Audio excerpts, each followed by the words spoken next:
day. Our last stream, I told you I'd be playing rare games today. I lied again! But it's actually because something really nice happened. Last week I played the kind of Zelda-like action game for the NES, Wampus, made in 2019. And in doing so, its creator, John Vanderhoef, got in contact with me and offered to send me for free the other 3 games that he made that follow on from Wampus. All of them are newly made in the last couple of years in NES Maker, and all of them expand on the world of Danielle Bunten Berry's classic economic simulator, Mule. And therefore, John calls them the Muleniverse. Hang on, what's going on here? Oh yeah, I didn't change the thing. Sorry, hang on a second. Yep, all good. The one thing I forgot to do. That one. Okay, should be able to see it now. And I should have chat up. Alright, all good. Great. So yeah, we played Wampus, and in that, we played as a young Wampus, a creature of the mountains living on the planet Irata, which is Atari backwards, by the way. And we helped to liberate our people and our planet from the settlers and the colonisers who had come in and started exploiting the natural resources of the planet. Hello Gibbon, good to see you. Hope you're having a good day. Yeah, so after the Wampus' victory, we're now turning to other native creatures of Irata. Did I see that one of these got an update in the last few days? Yes, I believe the 4th game in the series was updated quite recently, but I can only work with what John sent me. Yeah, I didn't... He sent me, I guess, the latest builds of the games. It's possible that he updated one of them since he sent them to me, but I won't have access to that, unfortunately. Hopefully the changes are only minor. But yeah, let's get on with it. Oh, my online backups are using some of my internet. So let's just pause that. I usually try and do that beforehand, but I forgot. A lot of things I forgot today. Right, let's get started. This is... it has a 2-player mode, but I don't have a second player except for Midna, my beautiful kitten who is sitting on a lovely cushion next to me. She is currently having a bath, and also she doesn't have opposable thumbs with which to hold a controller. So I'm playing it solo. Yeah, so this is Wart Worm Wingding, created in 2019, December. The settlers have invaded the native Wartworm underground. Time to decolonize. Take back the mine. So here I am, a worm. Whoa! Oh yeah, that's right. It's a platformer. I forgot. I was trying to move around like this was top-down because it looks like it is. Very mule-looking environment there. So I guess I'm whipping with my tail here. Yeah, it looks like I am. Not unlike another worm video game hero. Earthworm Jim does that, doesn't he? From memory. Oh, what was that? Did I just give the thumbs up with my tail? That's a bit odd. But yeah, I look very much like the worms in the game Worms, but then there's not too many ways to create a cartoony looking worm character, I guess. Oh, I missed something over there. What is that? A sickle? Farming implements? Okay, so my health is limited, but I can get pickups to restore it.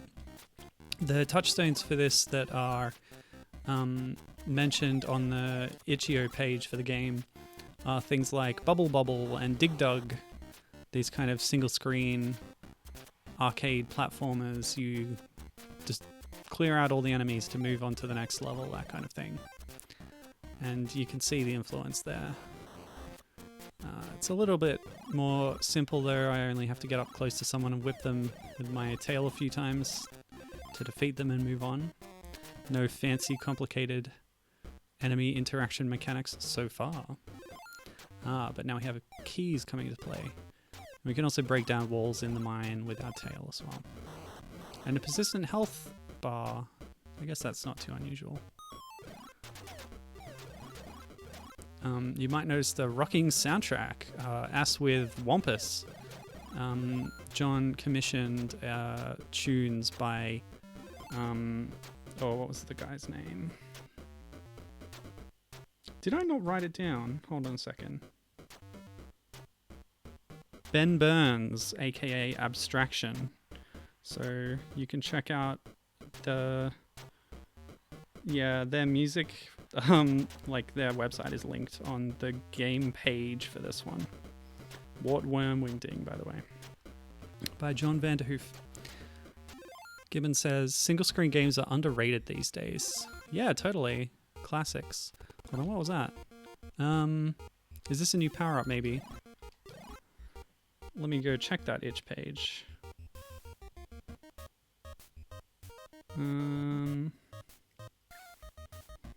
Doesn't mention controls or anything. It does mention that there's over 100 levels. So, yeah, we're gonna have... I don't think I'll get through this today, actually. I might want to focus on the later 2 games anyway. Hopefully there's some surprises for me before we're done with this one. But yeah, I've certainly played a few single-screen games on stream before that have come from itch. Modern creators doing indie projects that mimic the games of yore. A few that come to mind are things like... that wasn't single screen, that was scrolling. Okay, so on my Mermaids stream I did Mermaid Manor, where you play as a maid mermaid who is cleaning up all the surfaces in the level. So there's a little bit Dust Force, a little bit Bubble Bobble, because you could shoot bubbles as well. Oh yeah, the Medusa one. That was a few years ago when I was playing as Monster Women on Halloween. That was one that came up in my searches. Where you were Medusa turning people to stone and then throwing them around the arena. That was cool. But yeah. Single screen games were huge at the time, clearly, because of limitations. It was easier to do a game that didn't have scrolling, but it's also, you know, it influences the design choices you make, and it can make for, you know, tight little challenges and things.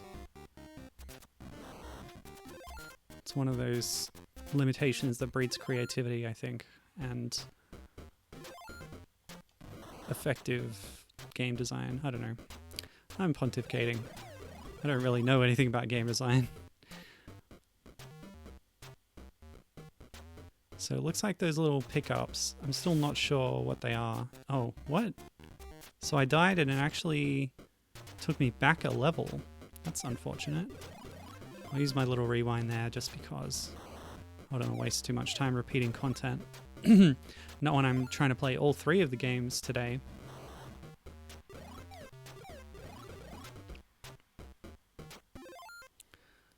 I like how they give the thumb up with their tail. It's really weird. Oh yeah, I was thinking about that. About the protagonists here. Actually, what I'll read you now is the description from the itch page for the game. The settlers' mining operations have gone too far. Help the Wart Worms, Wing and Ding, destroy the settler invaders and free their underground lands from exploitation. So it's similar in concept to the Wampus game. But you will notice there that...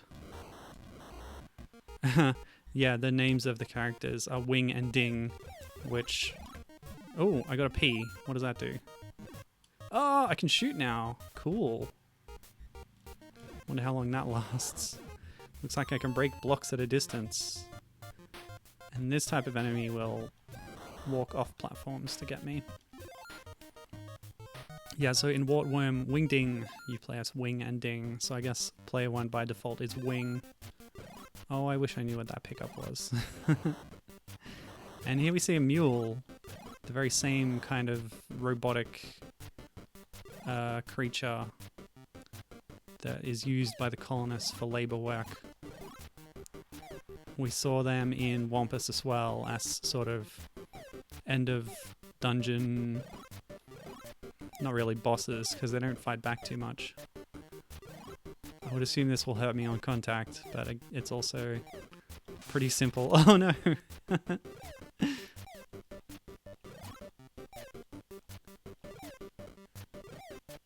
What's the go here? Let's grab these. They're only for score though, right? Yeah. Oops. That ladder's a bit tricky. Come on. They're tough. They build them to last, these things. It has an odd hitbox. Maybe you have to hit the front. Hey, there we go. Had a lot of health. But we've taken down one of the tools of oppression. Okay, so let's try some things. I can't double jump. I can't do anything in any direction. So I really don't know what that does. Is it just for score? Did I even get score? I'll have to keep an eye out. We'll figure it out, hopefully. Probably should have given John more notice. He said that he would retweet me when I was gonna stream these. Haven't seen anything yet. But that's okay. Like I said, he was very, very generous to gift me with these games. Oh, and by the way, if you want to get any of these games, they're still on sale in a bundle for the next 2 days. I know during last stream, Gibbon said, oh, I'm going to go buy them right now, so that's nice. That's awesome. But yeah, if you're watching and you like the look of any of the games I'm playing today, they're all available on itch. Normally $5 US, but half price for the next 2 days. Individually or in a bundle.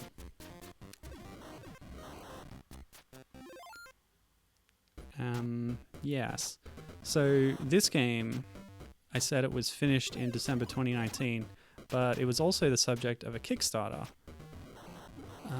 The Kickstarter wasn't to do with the development at all, because by that point, John had already completed development of the game. The Kickstarter was simply to create physical cartridges with the game printed on them. So I assume he got the game in a state that he wasn't going to update it anymore, and yeah, it was successful. He made $4,000 out of the projected $2,500, or the goal of $2,500 US for the Kickstarter. So yeah, I don't know if they're still available, but certainly if you backed that at the time, you would be able to own this on actual physical hardware and play it on your real NES. So that's cool. All these games and Wampus were made using the program NES Maker, which is exactly for that purpose. It lets you create games to be played on NES, whether on hardware through this cart printing method through the Kickstarter, or on a flash card, an EverDrive, something like that. Or through an emulator, for which John Vanderhoef recommends using the FCEU brand of emulator because of the Mapper 30 that was used in the NES Maker process to create them.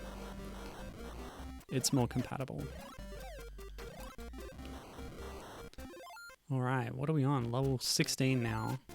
So that's pretty good progress. I'm not sure when I should move on to the next one. If I'm giving them all equal time, then they'll get 40 minutes each. But I'm not sure how long they'll take. Wampus took me almost exactly an hour to complete on its own. This one seems quite extensive. It looks like I'm doing about a level a minute, so at that pace, it'll take me an hour and 40 minutes to get through the whole thing, which I'm not going to do. But that's okay. Here we get to see some new enemies and an interesting kind of level design that makes use of them. We couldn't kill those robots in Wampus. They were invulnerable to our attacks. So it looks like 3 healths is my most of healths, is my maximum, I should say. I'm not sure what the little pickup they drop is, but it kind of looks like tomatoes or apples represent my health in the upper corner. It didn't look like a tomato when it fell down. Here's one now. It looks like a tiny house. I don't know. But picking one up gives me some score anyway. It's a very low scoring arcade game. We're not getting hundreds or thousands of points. Each pickup is worth 1. Yeah, getting hit twice is no good. I'll just reverse that. Never mind. Yeah, 1 score each time. Which is a nice change. Okay, so here we're going to have to get to a higher platform and then clamber over. Oh. I need those sickles, I think. Whatever they are. I think it's all tying back into the original Mule. There were graphics in Wampus that were kind of... and this one too, this little pickaxe symbol. That symbology is taken from the original Mule. Considering it's about colonizing and settling a new planet, new frontier, farming, building, exploiting. Alright, so we have a new boss here, actually. Yeah, that's right. So I said there are 100 levels. It looks like every 10 levels there's a boss, because the description also says that there's 10 bosses in total. Can I walk on that? No, that kills me instantly. Oh gosh, that's pretty rough. And I don't have the projectile pickup, nor do I have the opportunity to get one, because, oh gosh. Because you only get them from killing an enemy. Can't make it over there. But actually, I can stand on the head of this thing. No, I can't. I just take a bit of knockback and contact damage, apparently. Oh, nuts. All I have to do is wait for it to approach, I guess. But it's gonna surface. Is this a sand eel? Sand eels, of course, famous from Banjo-Kazooie. You see them in the Gobi Desert and the lobby as well of Gobi Desert. We are the sand eels. If you walk in the sand, we bite you, etc. Ah. No. Rude. What a rude sand eel. Go. Yes. Again. Okay, cool. Just gotta watch it. I can't make that jump. I've tried it a few times now. Let's try it once more. Hey, we did it. That gives us more opportunities to hit the thing. Yeah, that's gonna speed things up. Oh no, only if I make it though. Yeah, our little wing jump, our little wings jump is expanded quite a bit if you hold the button down. So you can tap, you can hold. Big difference. Alright. Yeah, sand eels. So that doesn't give us a score. What could it possibly be? No idea. Oh, these are bat lizards. We'll be seeing more of those in the next game. But for now, they're an obstacle, I guess. We actually have to destroy them, even though we should be working together to fight back against the colonizers. But maybe that'll come up later. Yeah, sand eels are a bit of a touchy subject though, because they're kind of linked with a person who used to be a DK Vine staff member at the time who turned out to be a nasty piece of work, and yeah.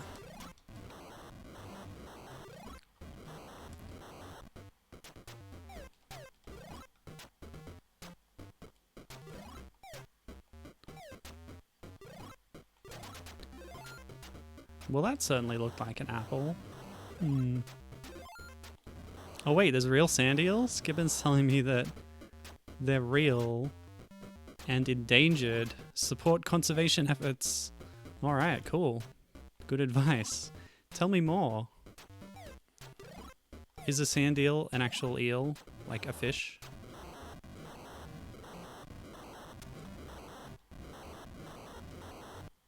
I didn't know they were a real thing. But yeah, support all sorts of conservation efforts, including sand eels. They're the primary source of fish oil supplements, Gibbon tells me. Huh. And I've never heard of them. I thought it's something that Banjo made up. Oh, the little house pickup is not a health. They do actually drop apples if they're going to restore your health. The house just gives you score. Okay, cool. Didn't notice that.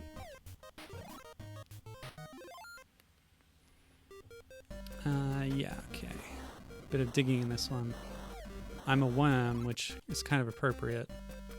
I said these look like the worms from Worms. And of course that series is famous for having destructible environments as part of its mechanics. Very cool stuff. Oh.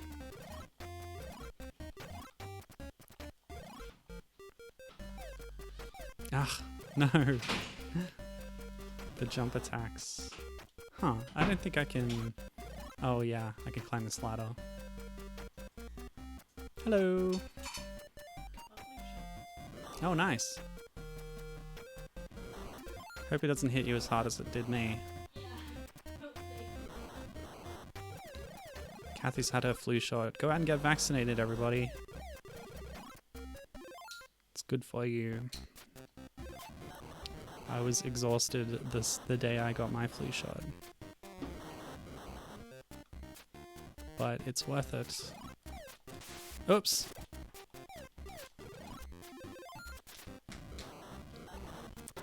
I wonder if there's going to be a Bat Lizard boss on this stage. Maybe we'll move on to the next game after playing through this bit. But before we do, let me see. Oh no, I didn't have any more notes about this game.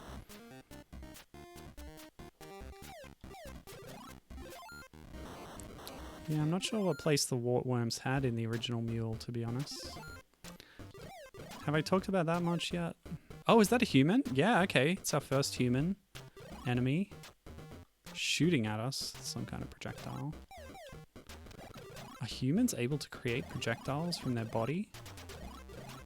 They're such a mysterious creature to me. What could they be capable of? Ah. Yes. Yeah, so I guess I should talk a bit more about Mule. So I said it's a classic economic simulator. I played it briefly on the Commodore 64 on a stream a while back. Oh, okay, that's a tough jump. Gonna watch that, and then... Yes. Great. They're not so tough, those humans. Oops. Oh, we got some big chameleons down there, cute. They must be destroyed, though, unfortunately. This would probably be pretty fun in 2-player, since the levels have different objectives to go after. You can usually split up. Yeah, so Mule, it's a really interesting game, highly influential on a lot of other game designers. Oh, dropped a pea all the way down there. Let's go grab it. Yes. Now I'm powerful. Whoops. Cool, I can do that. Yeah, and it was... Whoa, boy! It was created by Danielle Bunten Berry, who... yeah, should be celebrated as an early trans creator in the video game industry.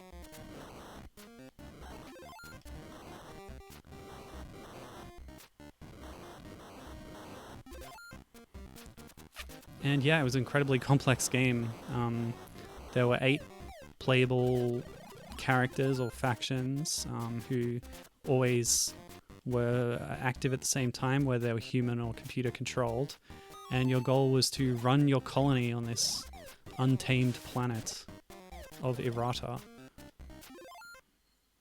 I think it was an Activision game. Oh no, it would have been Atari, of course. It was on the Atari system. But yeah, the name of the planet obviously comes from Atari backwards, so I guess they published it.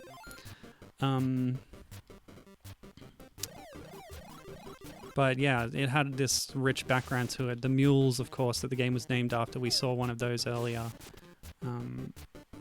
And they appear on the cover, I think. In-game, they sort of look like the AT-AT Imperial Walkers from Star Wars, which reminds you of things like Jeff Minter's Attack of the Mutant Space Camels or something. Oops. But yeah, there was all sorts of background elements like the Wampus, which was based on the earlier text adventure Hunt the Wampus. And I assume that the worms and the bat lizards were in the world as well. Okay. Oh, okay. Gotta be careful. Go. Yes. So that's level 30 down, and we did indeed fight the bat lizard. These look like... I saw something like them in Wampus. I don't know if these are the cat bee robot things. But yeah, that's, I think, as far as I'm going to get today in Wart Worm Wingding. But we have 2 other games to play through that I'm also really interested in how they turn out. So we'll just quickly hit that reboot button. So this is Bat Lizard Bonanza. This rocking soundtrack. Oh, yeah, there's no musician or composer credited on the itch page for this, unfortunately, but it was finished in August 2020. It's a horizontally scrolling shmup inspired by things like Gradius and Parodius. Given says, cool game, cool series, really. Yeah, indeed. I really like the concept of it, how it's expanding on the work of Bunten, but responding to the themes of it from a very different colonial perspective, or anti-colonial, I should say. So here's the log line for this game. The settlers have been exploiting Errata's natural resources for many solar cycles. The Wampus took back the mountains. The Wart Worms took back the mines. But now, Lizzy the Bat Lizard must embark on a quest to end the settler scourge once and for all, dauntless in the wind with the echoes of her ancestors at her back. Now, hopefully I can get through this because it's got 7 levels, but it also says it's got over 14 boss fights.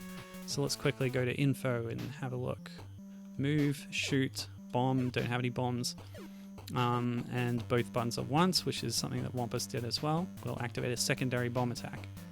Oh, I've missed them. They've gone off screen, but these are our little power-ups. They'll give you different abilities and bombs and things. And that's the quick tutorial, so let's begin.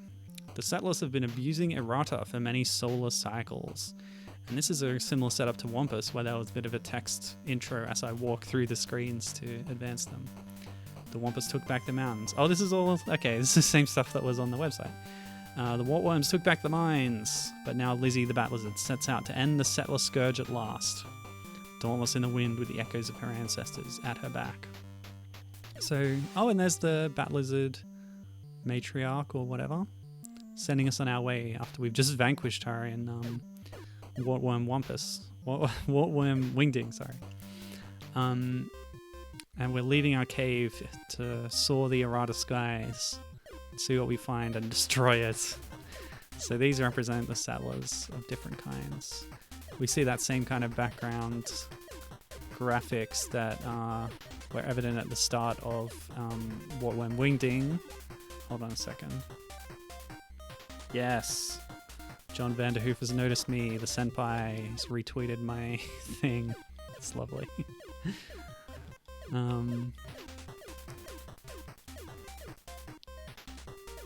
Yeah, okay, so yeah, it's cool. What else do I have to say? There's 7 levels here. It says there's going to be over 14 boss fights. So whether that means that we've got randomized bosses in the vein of Oh, what game did that? Did Darius do that? No. I don't know. Anyway, whether it's that or whether there's 2 bosses per stage remains to be seen. So we have some flying type bird enemies, but also the Leggites apparently have grown wings and are soaring the skies. And even the blob, whatever they were called, the blob people, have little helicopter blades on top.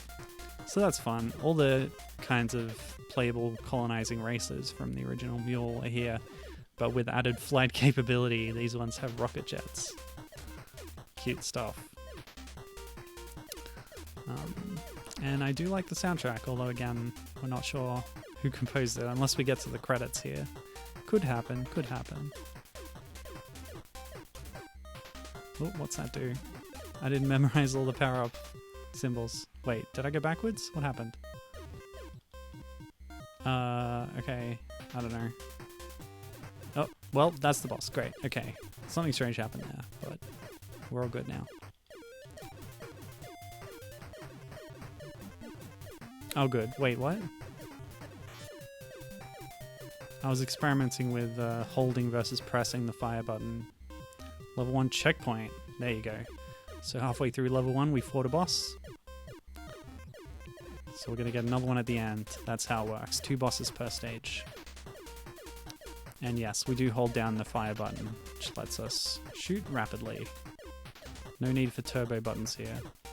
Even by mashing, there's a limit on the speed of my fire, my rate of fire. No Hudson turbo controller for the NES is going to help you this time.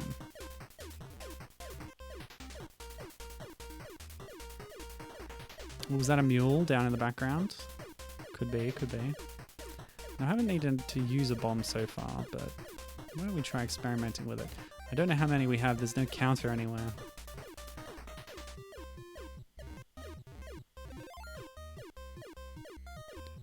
Yeah, unfortunately, as is typical of the NES hardware, some of the sound effects have a tendency to override the music going on in the background. Okay, here's a nasty human at last. And some kind of mech walker. With a gun! And it can fly, of course. Let's bomb it. Whoa! Okay, so is that how bombs work? Maybe I'll try doing it a bit closer. Whoops! Hang on, what does happen if we die? Lives 3, score 100, boss ahead. Yeah, too bad we don't have a persistent UI to tell us that kind of thing. But I guess it would just be a distraction. There's space at the top of the screen for it too. This is as high as I can fly. Interesting. Go! Alright, the bomb hit it up close. It probably did some damage, I guess. Not super impressive, but we do have that secondary bomb, which once we get an upgrade and press both B and A together, there's probably a more flashy version. Okay, so now we're in the town. There's parachuting robot people. Looks like the different stages have different sort of color schemes and backgrounds, but there's no like terrain to get in our way or anything like that, which is good because I never liked that kind of thing. Except if it doesn't do any damage to you, then it's okay. So I think I've improved my speed with that pickup, because I certainly feel a lot zippier now.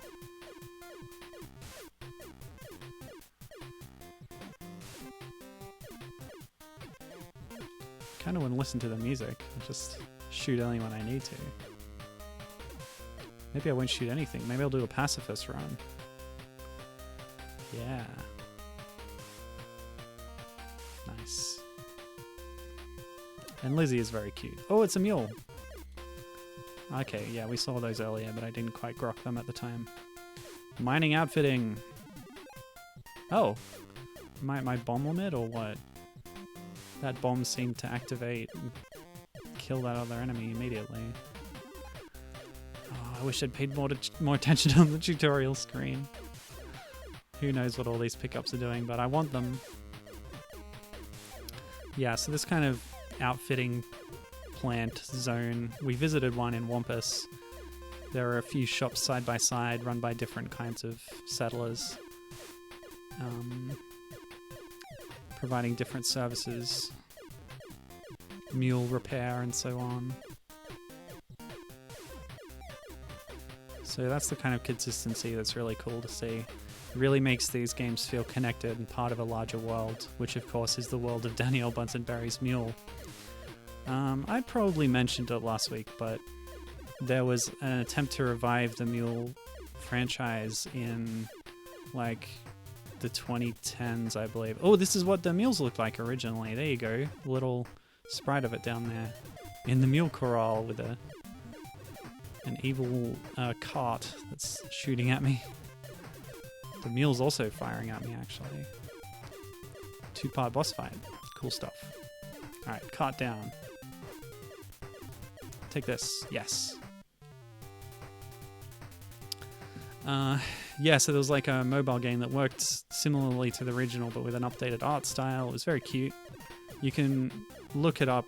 The game itself has been delisted, and I believe it's non-functional now, unfortunately, but you can at least go and appreciate some of the artistry of it by visiting the official website of the developer. And there's some videos of it and artwork and stuff. Maybe there's even a way that you can still get a copy, but I'm not sure. There was on their website, there was sort of a farewell post saying, yeah, this game is coming to an end, we're not going to be supporting it anymore, that kind of thing. Yeah, if you're interested in checking it out, like, it might be worth it. I don't know for sure whether you can still play it or not, so if you're keen, then I'd encourage you to investigate it yourself, possibly.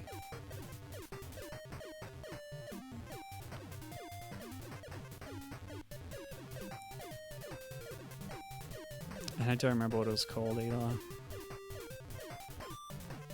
I think there's a link to it just on the Wikipedia page for Mule. That's probably how I found it. Oh, that's a mule's head poking out of that tank.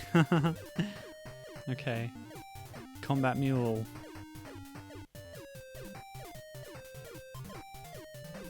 You know, because of the word mule and the sci-fi setting and everything, I always think of... oh boy, okay. Tony has burst into chat, calling out, "We ran out of Mickey Donuts!"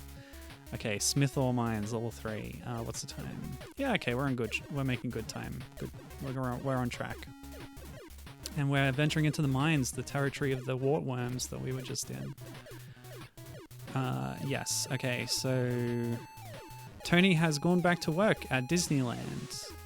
They've reopened, and I think it may have been Tony's first day back or something today.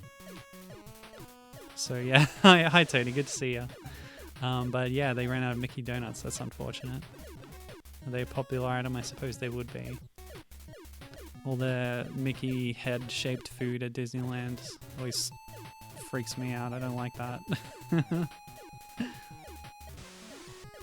So yeah, here we've got some rats. We got the giant worms. Is that what the wart worms were? They looked a lot cuter in their in-game, I'll tell you what. I do remember fighting some big scary worms in Wampus too. But now they have blimps apparently. Or is it the ones that are sticking out of the wall? Which are the wart worms? Look, it's Wampus and the Big O Wampus. Very cute. Little cameo appearance. Which reminds me, actually, reading about Wampus, which I played last week, there were cameo guest appearances from protagonists of these later games, even though they hadn't been made yet at the time. But Lizzy here and Wingding possibly made guest appearances in Wampus in hidden places that you could find, but I didn't manage to find any of them. Yes. Oh my gosh. Oh, that's no good. Tony says, There were 50 people who had done phone orders for donuts, and we had to tell them no. My friend got cussed at. Yeah, that's not on. There's no reason to swear at people doing their jobs and trying to help you. Very rude customer. Whoa boy. Okay, so here's one of these creepy looking folks in a drilling machine. And yeah, Wampus and the big Wampus are in the background again. Cool, cool, cool. But yeah, it was a day, says Tony. Cool, how do you feel to be back at work? Is that, is it a relief?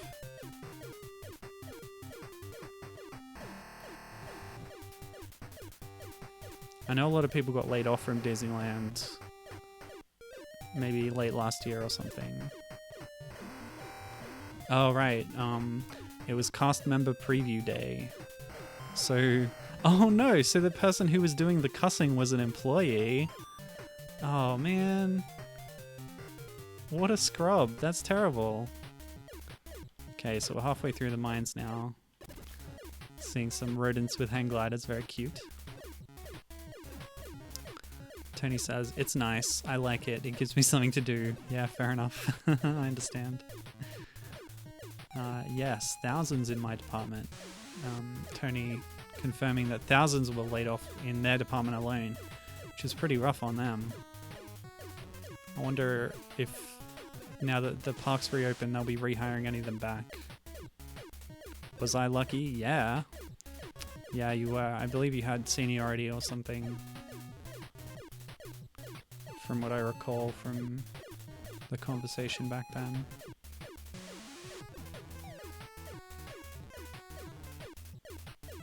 Hey, the worms are here. Hello, buddies. We're on the same team. Why did you kill my parents before? Oh, all of them on the same screen. That's a great screenshot. Let's just get a screenshot of that. Yep. Done. Let's move on. Boss ahead. Just in case YouTube does a preview image, what do they call them? Thumbnail that I don't like, I can revert to that one. Have everyone there on one screen together. Very cute. Alright, we're taking out the tail bit by bit. Oh what? Now what? There's no more flashing happening. Oh, there it is. Okay, when it's open, we can fire into the mouth of the giant worm creature. I guess maybe this worm is related to the wart worms, in which case it's revenge for them killing my kind earlier. Maybe let's say it wasn't killing. Yeah, we were just having a bit of a tussle until one of us gave up. There we go. Sure, it looks like its head exploded, but it's not really like that. Catbug Hive.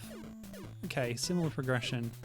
We got through the mines to the Catbug Hive in Wart Worm Wingding too. On the time we played that, so... Oh, that was so cute. Oh, there's all kinds of different cat bees here. This is amazing. I think I missed that power up, oh well.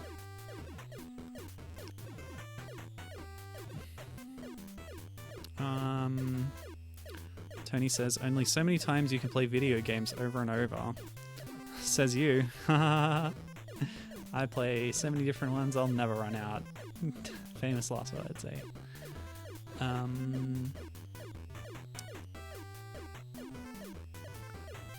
Tony says, Sea of Thieves? Maybe that could have killed time. Or Animal Crossing? I got sick of that one.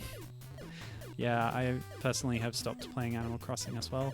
I know Gibbon is still playing it a lot, maybe every day, but I can't do it. I reached my limit when I filled out the museum. Got everything except for the art because nuts to that. The game does not respect your time with regards to collecting art. Not at all. No respect.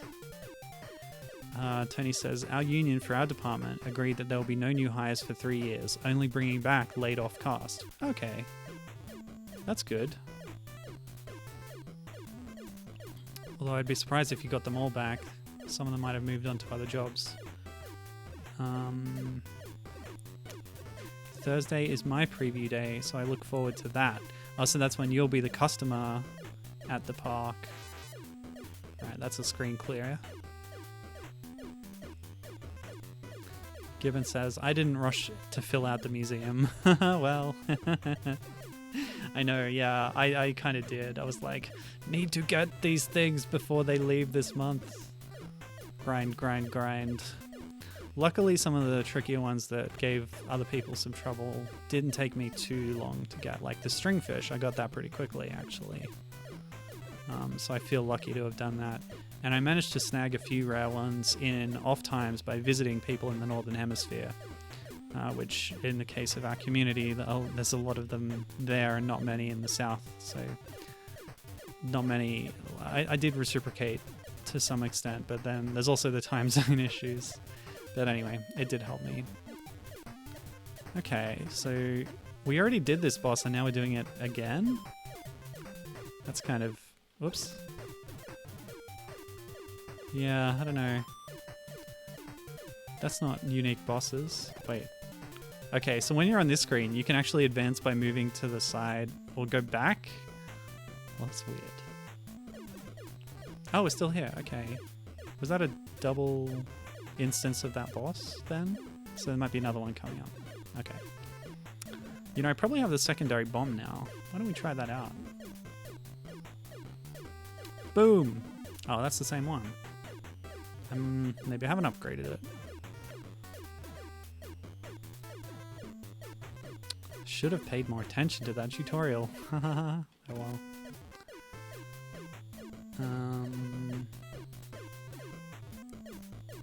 Isn't she cute? She's sleeping now. Midna the cat. Oh, she likes a pat. Thank you for patting the cat. I'm fighting cat bugs. They're cats with wings that live in a hive. And they're naughty. Oh yes, here's the boss one. We saw something very much like this in Wampus as well.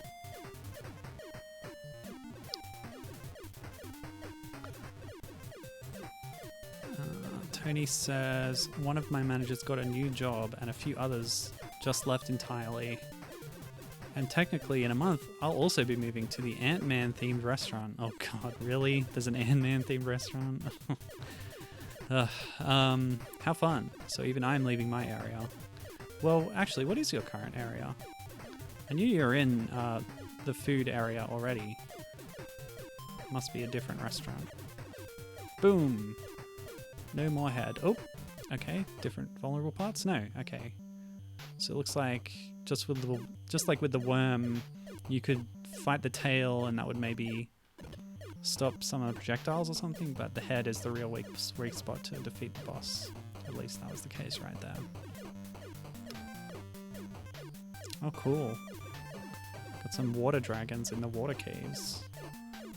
Some killer water bubbles. And some water witches. Look a bit like the Black Mage from Final Fantasy.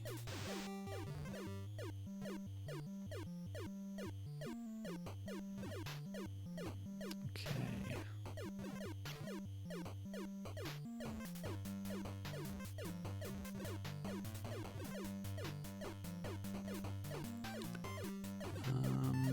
Yeah. There's a few Ant-Man related in-jokes with a friend group, so that's why I'm doing it as well, says Tony. Yeah, but it'll also cause it'll probably be less ancient and broken. True enough. The more recent parts of the park gonna be in better nick.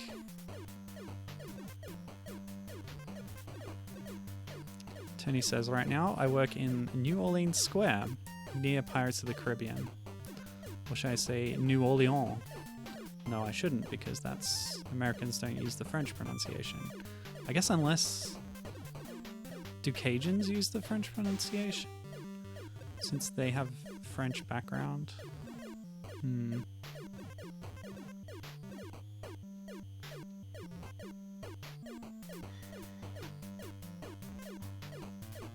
Oh, hey, Awesome Dad is here. Hello.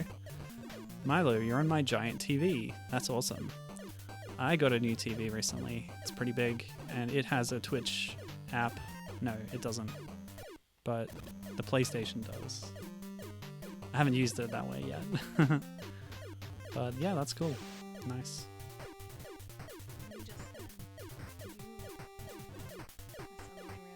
Mm. Yeah, they're the same. That's why it's called that. You know how New York is based on York? Yeah, but York is pronounced the same as York. That's true, it is. Orleans Yeah, and Orleans yes. are not pronounced. They're spelled the same. Spelling means nothing to me. I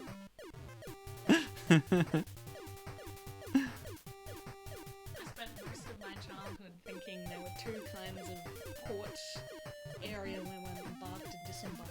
One called a quay and one called a quay. Oh gosh.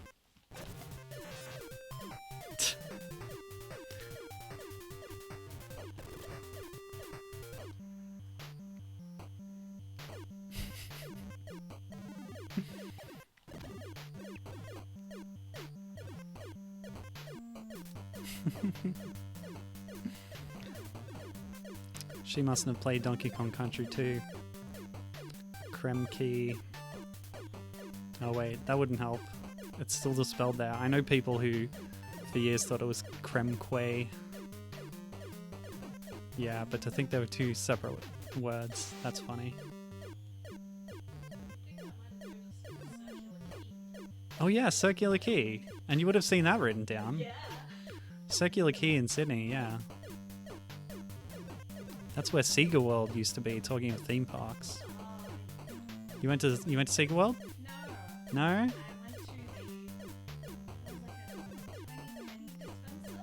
to A Tiny Teddy dispenser at Circular Quay. Yeah. Uh-huh. Yeah. Hot ones, that's amazing. What is this?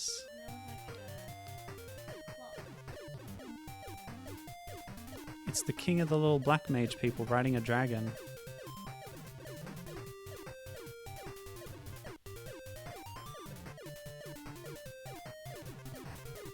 Did I ever tell you that my friend Adrian's dad was like the manager of Circular Quay stuff?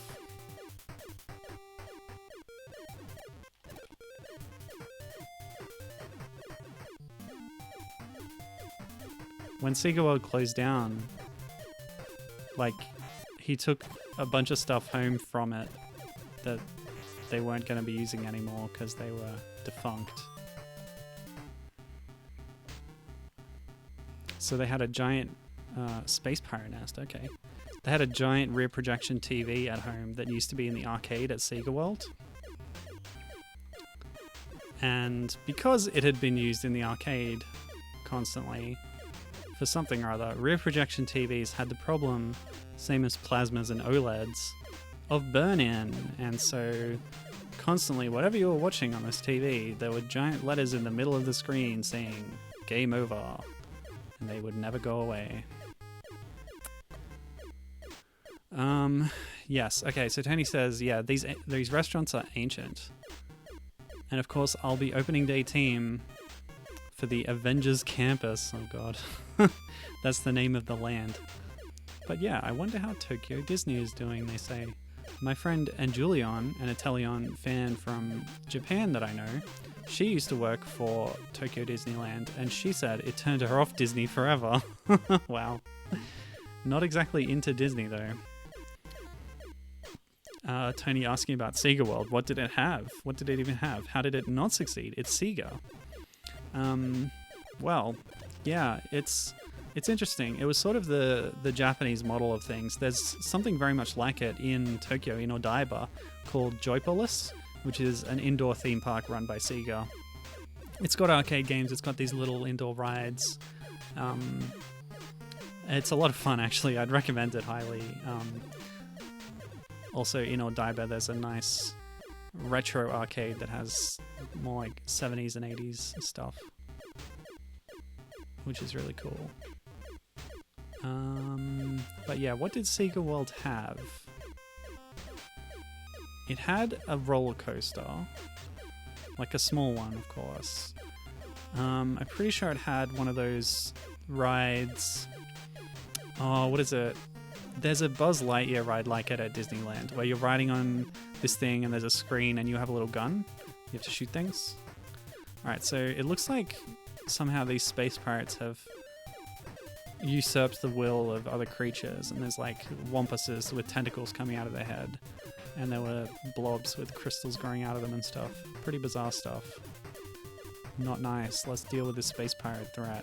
I think they're pretty insidious. What else did they have? Oh, you know what? I don't really remember too well, to be honest.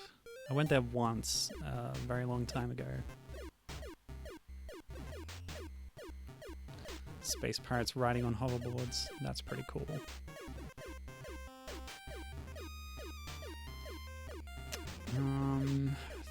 Think. Remember.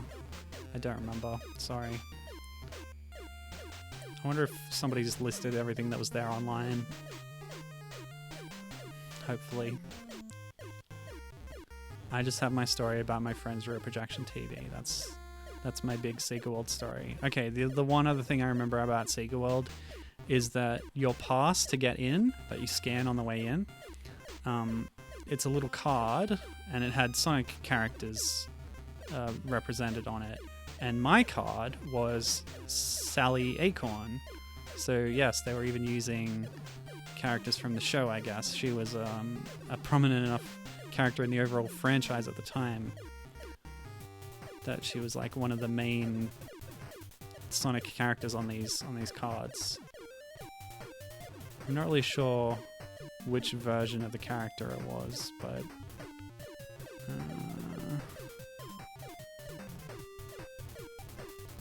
it definitely wasn't post Super Genesis Wave Archie Sally, because that hadn't happened yet. Yeah. Yep, Sally Acorn. And not just Amy, who they were claiming was Sally in the localized manual of Sonic CD. It looked like Sally, I tell you. Okay, level 7, the Settler Armada, the final level. We've got some battleships in space, very cool stuff. A giant mule, or half of one anyway. Is this just going to be a boss fight? What's happening here? Oh, should we move on? Yeah, okay, cool. What are those? Flying televisions? With a little bird on them. Yeah, so... Oh yeah, there's different birds. Different creatures. Yeah, so Tony asks if Sega World was like Dave & Buster's. I had no idea what that is. Can't help you with that. That's an American thing that I know nothing about. I bet the one nearby closed because of COVID. Whoops. And yeah, Tony says, Sally Acorn, crazy how there were all these characters who never showed up in games proper, outside of Spinball. Yeah. I really think they should bring them back, since Sega insists on having a separate classic and modern cast. Bring back some of these licensed characters that they still have the rights to. Reintegrate them into the classic cast, and that way we'd also have a few more women in the classic cast, because that's a big problem right now as well. It's all very well bringing Mighty and Ray back, but it's still a sausage fest, you know? Especially since Mania never implemented playable Amy. I hold such a grudge about that. But yeah, those characters did appear in a game. I showed it on stream. Spinball. The bonus, one of the bonus rooms, you rescue, yeah, like Rotor and Bunny and I think Sally as well. I should check Spriter's resource or something, cutting room floor or something. See if I can find all these characters. And I don't, as far as I remember, they were in both the Mega Drive and Game Gear versions, or Master System, whichever one it was. But I really don't remember too well. You know what I haven't been using? Bombs! Oh, it's so cute, but it was highly ineffectual. Yeah. John, if you're watching, you might want to improve the bombs. No, I don't know if this game's being updated anymore. I know he's currently working on the final game that we'll play today, Leggite Luta Livre, but we'll play that later, and I'll talk about it.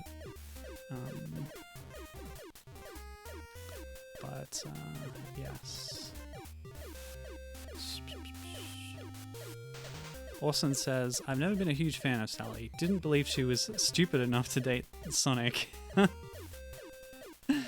Yeah, well, that's a good point, actually.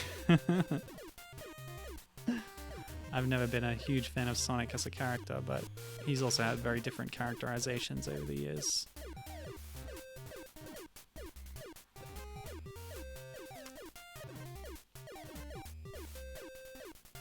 So those might be windows just looking in on whoever's piloting the ships, and these are miniaturized sprites of the different colonizing races that we've seen so far. But they're all tiny miniature versions, so that's might be a Leggite, that might be something else.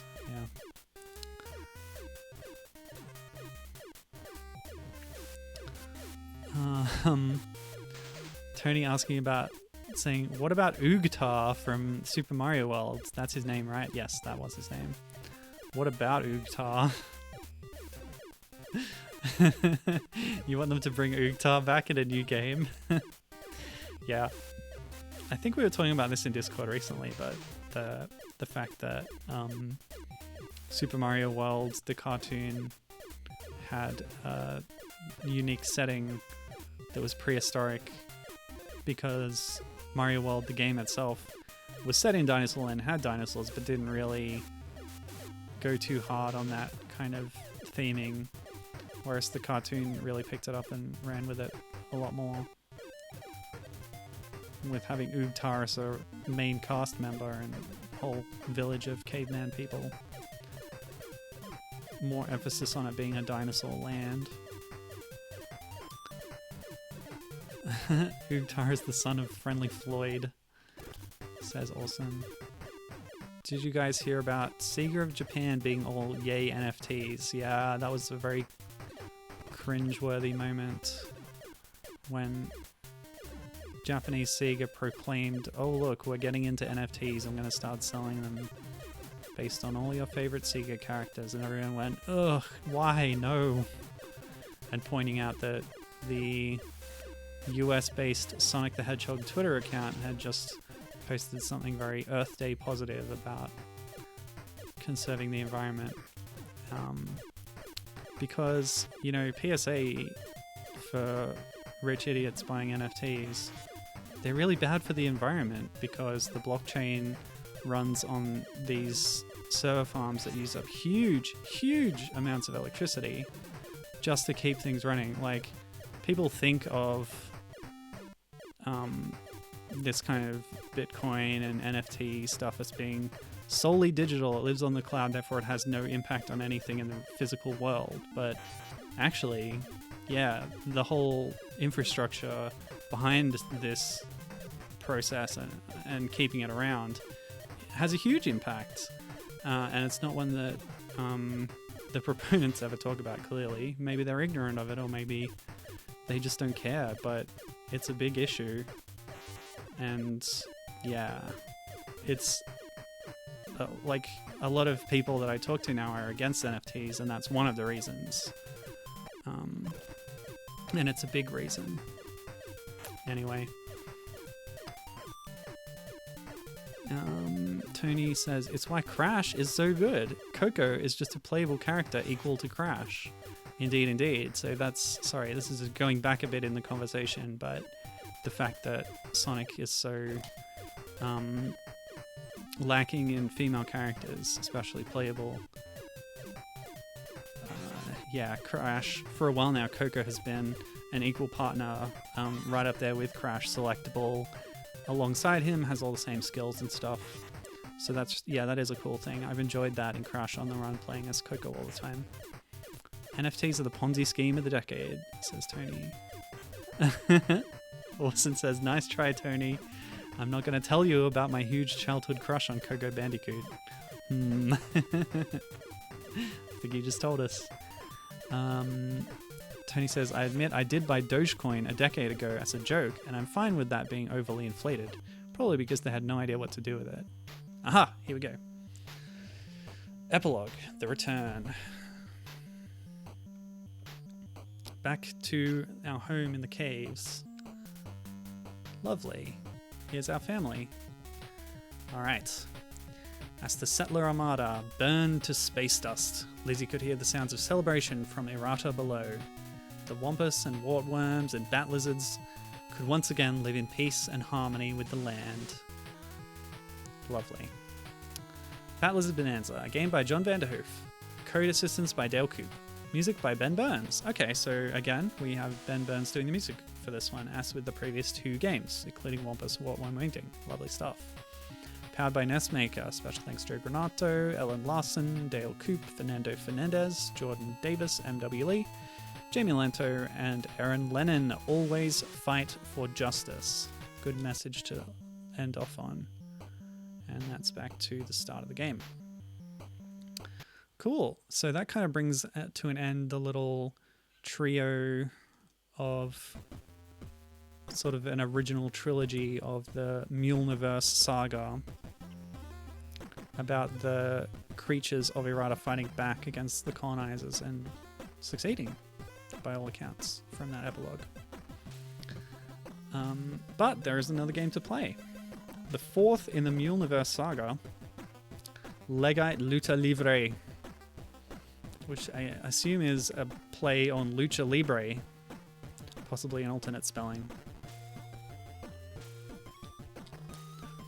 Agreed. Austin says blockchain is just capitalism, but somehow more destructive. Tony says tech bro capitalism is the biggest disease. Interesting. Okay. So yeah, let me read you a bit about this. Released in February 2021 originally, so it's quite recent, and as Gibbon pointed out earlier, updated as early as 2 days ago. It's a belt-scrolling beat-em-up. On this... wait. The description said that on some screen, it said that a 2-player mode was available, but it's not been implemented in the game itself yet. A 2-player mode is on the cards for the development of the game, but as for now, it's still a solo. Actually, yeah, we'll see. I'll just check if there's in-game plot, so I don't have to read it out. Yeah, it looks pretty similar to what's on the itch page. So, 100 solar cycles have passed since the revolution that freed errata from settler rule. Since then, the remaining colonists have settled down on the harsh alien world. So we fought off the main settling progress, but some have stayed and hopefully tried to live in harmony with the land. In this case, the Leggites developed martial arts and befriended the local fauna. They live in harmony with the Wampus and Wartworms and Bat Lizards. Lovely stuff. Just what I'd hoped. But other settler species have not been so kind. The spheroids have embraced organized crime. The mob boss Chunga has terrorized and enslaved countless innocents. His thugs help him keep a boot on the neck of the local population. He thought he was untouchable, and he might have been. But then he messed with the wrong Leggites. Oh no. Your child is mine now. Help! Help! Help!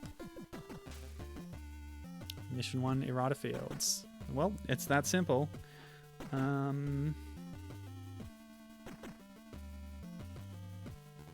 Yeah, that's about it. So we're playing as Leggette, the mother in this little family. Her child has been taken by Chunga as extortion for whatever reason. But yes, he messed with Leggette and her family.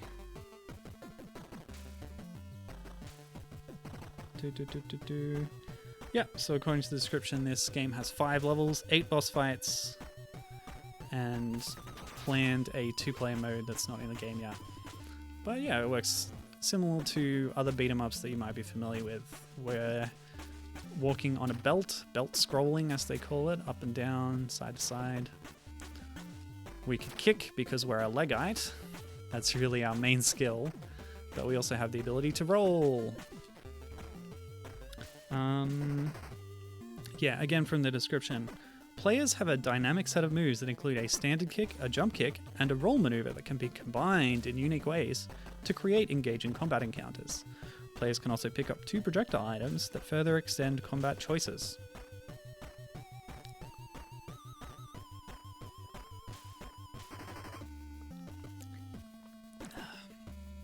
And I'll also point out that the music here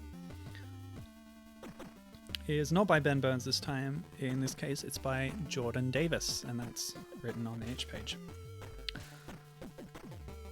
Okay, let's go. So in chat, Tony's saying, then again, even Pokemon cards are stupidly inflated. Indeed they are. Oh, okay, that spheroid threw me off screen, but I landed in the next screen because that was the point of scrolling there. And yeah, there's those symbols that we've seen time and again act as our health pickups in this game. I just need to figure out how to do a jump kick, then I'll be happy. So luckily the spheroids are kind of telegraphing their attacks, which lets me get out of the way. I can also stun lock them a little bit. It's a little Battletoads-esque, you might say. Yeah, that's a cool thing about Mule, is the alien races that are settling here and the ones that live here too. They're all kind of, a lot of them are strange and alien-like. The Leggites do not have arms, they just have some long legs. The spheroids are kind of blobby. And yeah, here we've got mules again, seen from front and behind. Still here on the planet. Hopefully they're allowed to live more peaceful lives. Oh my gosh. Getting stun locked there a bit. Sorry, chat scrolled up a bit, but Tony was saying that, yeah, Pokemon cards are inflated, and that's for a piece of cardboard. I say, having sold a Lugia Neo Genesis for 6k. Good grief. I should really look into selling some of my old cards, if they're worth anything. But it's getting the value for them that's the problem, I guess. I'm not sure how to go about that yet. Orson replying, yes, but Pokemon cards aren't made to be hoarded and put in plastic. They were made to play a game and sold by a company at a reasonable price. I had a binder accident with my Lugia long ago. So sad. Oh yeah, that's too bad. Honestly, this is probably a bubble for Pokemon to an extent. MTG has been like this for eons because people actually use the old cards to play the game. Hypothetically, Pokemon could just reprint expensive cards. Wizards won't do that because they suck. Says Orson. And Tony says, imagine if Wizards still published Pokemon. Indeed, that's how the Pokemon card game started. Wizards was in charge, and well, who does it now? Did they take it in-house or what? I'm not sure. But they're stuck with the same card backs, of course. There's actually 3 different versions of the card back because at some point in the Japanese game they did change it. So there's an early Japanese card back, a later one, and then there's the Western one. Pests rule the fields now. Chunga said so. Oh no, I don't like that. Ow, what? I can't fight the flies. That's a projectile, so I have to fight the big guy. The big guy. Oh, I gotta figure out this jump kick. There we go. So you gotta hold down B after kicking, and then press A, and then we do a little jump kick. And it's very cute. And diagonal. Roll! Should probably use the roll a bit more to get out of the way of these flies. That one grabbed me.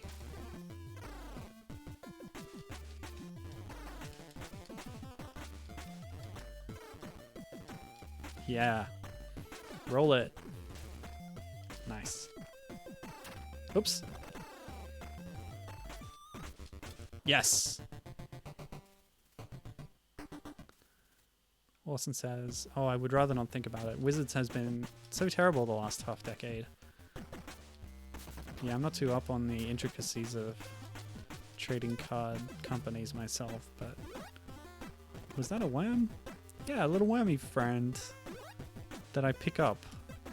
Oh, and that caused some worms to pop up when I kick. Haha, they're helping me. Very nice.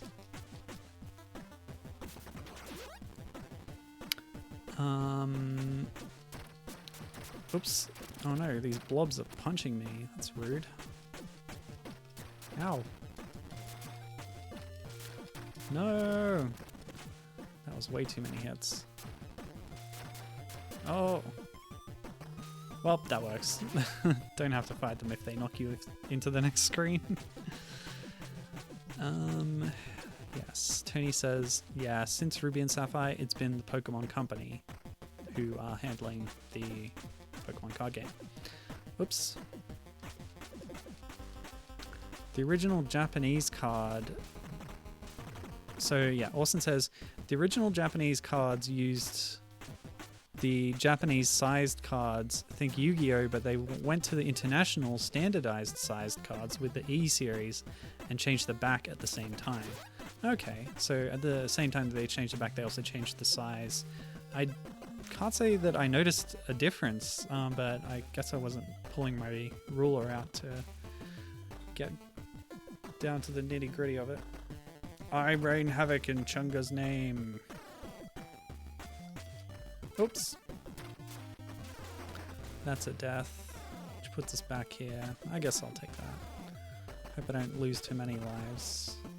We're only on level, what 2? Yeah, this is level 2 or 3. I'm not sure. I don't seem to be doing too much damage. Oh no, yeah, there's some damage sprites of the boss kind of wincing in pain when I connect. Yeah, I didn't expect to be beating up a thundercloud today. What is this, Kirby? Whoa, what? Oh, rude. Once again, I find myself wishing I knew more about the original Mule and how much of this stuff is coming from there. You know? I feel underprepared, but that's fine. Mission 2, Colony Fair. Okay, so that was all one level. And now here we are. Oh, another little friend. It looks like a bat lizard. Yeah, and now the bat lizards are going to fly out of my kicks to attack my enemies. Which in this case... Is this a variation on the cat bugs wearing hats?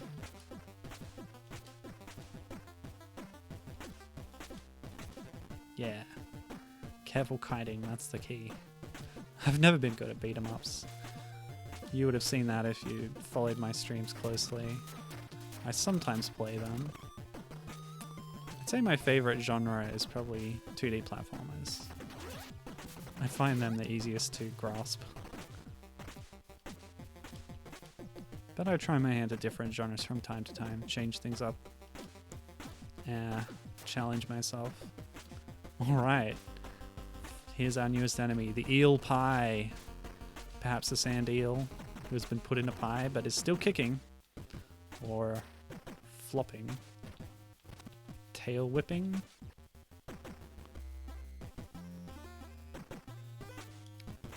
Jump kick. Yes. Roll. Oops. Haven't found any of these projectiles either. Oh, yes, I have. I guess it meant our little friend buddies. Yeah, that's it. When the description talked about having projectile attacks, that must be what it meant. Hope that jump kick does more damage. Whoops. Yeah, nice. Orson saying, I collect Tomokazu Komiya's art on Pokemon cards. They look like children's drawings and make me feel so happy. It's awesome. Yeah, I too have my favorite Pokemon card artists. When I was recently going through my old childhood collection and deciding, well, maybe I can try and sell some of these, or organizing the collection and that kind of thing. I, of course, came upon the fact that there's a manga series called How I Became a Pokemon Card, where the artist and author of the manga takes card illustrations, ones that she actually drew, and tells the story behind the card and how this Pokemon that's depicted on this card came to be in that situation. I'll tap dance on your grave. Okay, so we have an evil carnival mule here. Oh man, nasty. I cannot remember her name off the top of my head, but I've translated one of her mangas, and I've read some other ones that other people have translated, and I really love the concept of this. One of my favorite things with these Pokemon adaptation media is telling these smaller stories, diverse stories in that world that are just, yeah, off to the sides. It's not about a trainer trying to be the very best, because that story's been told so many times and it's really just boring at this point. And yeah.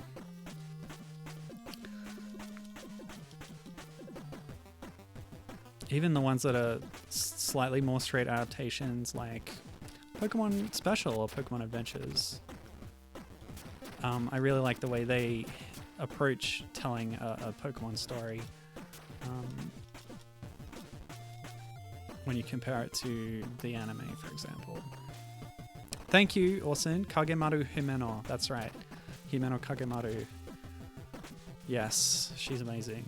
Her art is really nice, but also it's tied in with these manga that I love so much. Of course, the one I translated is based on Birthday Pikachu, one of the rarest cards ever, so I don't own that one myself.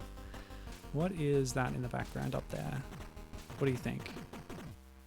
Is it a cat bug? Possibly.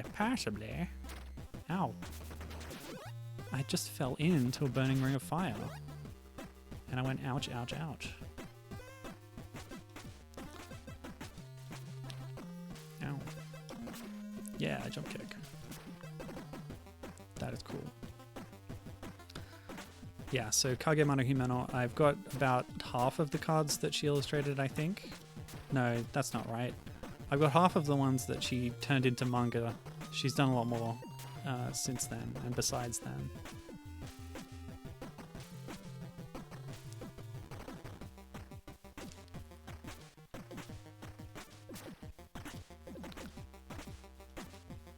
Maybe I'll go back and translate some more of those one day. But I have so many translation projects on the docket, you know.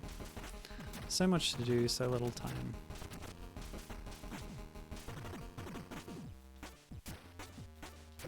Ow. Oh, rude. These little tongue bears or whatever they are. They're pretty troublesome. What are they exactly?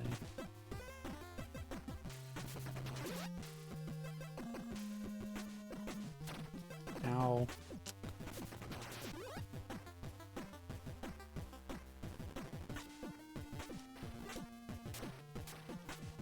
Ow.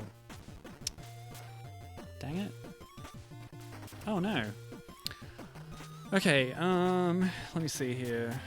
Don't think I've got any more notes. So, what have the lovely chatters been up to recently? I'll tell you what I've been doing. A few weeks back, I was playing X-Men games, and now I'm playing more X-Men games in my own time. I got around to... I finished playing Zelda Likes. I finished Zelda's Adventure, which actually was a really interesting experience that I enjoyed in a lot of ways. I'll tame you like this Wampus. Oh no, it's a nasty human who's tamed a Wampus. And we fought a brainwashed Wampus at the end of the game Wampus as well, much like this one. Same sprite, I think. Oh, just have to be careful not to get hit by its retaliations here. So yeah, I've just finished playing the sort of loose tie-in to X-Men 2, Wolverine's Revenge, which really doesn't have very much to do with the movies at all. The console game has Patrick Stewart doing narration as Professor X, or in-game as Professor X as well. And it's got Hugh Jackman on the cover, but that's about it, really. The plot kind of has like Weapon X stuff in it, and Lady Deathstrike is involved, but a very different version of the character than what we saw in the movie. So it's not right to call it a licensed movie adaptation, but they released it to coincide with the movie, so it's kind of a tie-in, even if it's not a directly tying in per se, if that makes sense. Anyway, that's what I've been doing. Ah, now we get to fight the human tamer. Wonderful. Throwing chairs at me. How rude. I'm also watching all the all the live action mutant stuff that I hadn't already seen. So I finished watching The Gifted, which Tony asked me about recently. Now that I've seen all of it, I'll say that it gets intense at times, and like the social satire is very on the nose at times, and it can be quite kind of violent and confronting at times as well, but it was pretty good. But now I'm watching Legion, and oh my gosh, it's incredible. It's very strange, and yeah, a really fascinating show to watch. Right, Orson's recommending some other Pokemon card artists with nice styles. Miki Tanaka, Aya Kusube, and Yuka Mori all have really cute styles too. Mission 3, Museum of Ancient Computing. Oh, this should be good. Actually, just on this screen we can see a Power Glove, a Pong arcade cabinet, a Game Boy, something else on the wall down below looks like a ZX Spectrum keyboard, second from the left. Some other things I don't quite recognize, but yeah, good stuff. That looks like an American NES. Oh, lovely health. Get that back. Game Boy on the wall. A lot of empty pedestals down below. Oh, it's a new enemy type. We saw some of these in Wampus, I'm sure. Or I recognize them from the reboot. Oh, dang it. Okay, cool.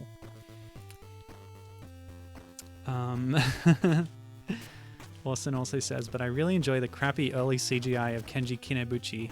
I think I know the one you mean. Some of the Pokemon cards have art that is, yeah, early 3D models, you would say, and kind of, yeah, like really obviously 3D modeled and textured. It's interesting. It's an interesting look. Very distinctive. I also enjoy it. Actually, that's one of the ones I decided to like permanently keep in my favorites display. Is one of those kind of renders of a Porygon, which is very fitting for that character design, which is itself an early 3D polygonal model. Oh, come on. I tried to do a jump kick. That guy is just too quick. The priority of that guy's hits are really high. Oops. Yeah. Jump kick. Okay, cool. Done. Yeah, you can actually tell it's black keyboard and there's a colored stripe in the bottom right corner. That's distinctive of the Sinclair ZX Spectrum. Yeah. Very well rendered. I wonder what that one is. Oh, man, this is getting tough. Wonder if I can just run past these. Nope, it's going to lock the screen at this part. That's okay. I can, as they approach, do a jump kick, get a bit of a stun on them, and then run past as they attack. That works. Cool. Gibbon says that she's been playing the new Monster Hunter Rise content that just dropped earlier. Crazy stuff, lol. Nice. Yeah, always good when one of your favorite games that you're actively playing gets a big update with new stuff added to it. Very cool stuff. Never been a Monster Hunter fan myself, but more power to you.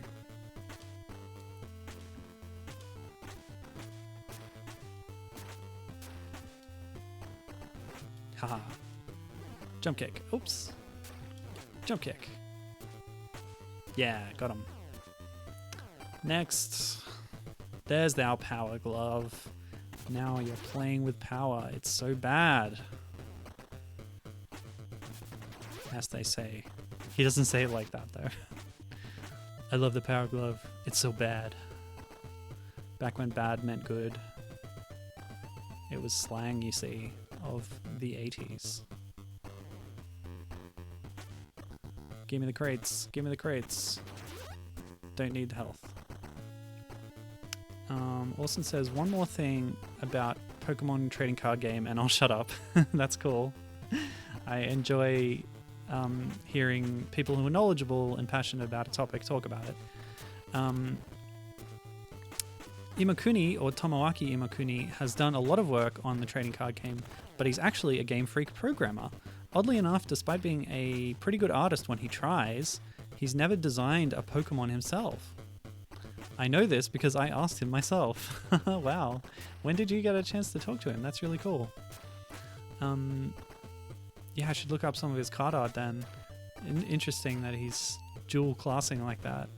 Proficient in 2 different fields. Very nice. It reminds me of one of the games that I played recently is Evoland 2. Highly recommended.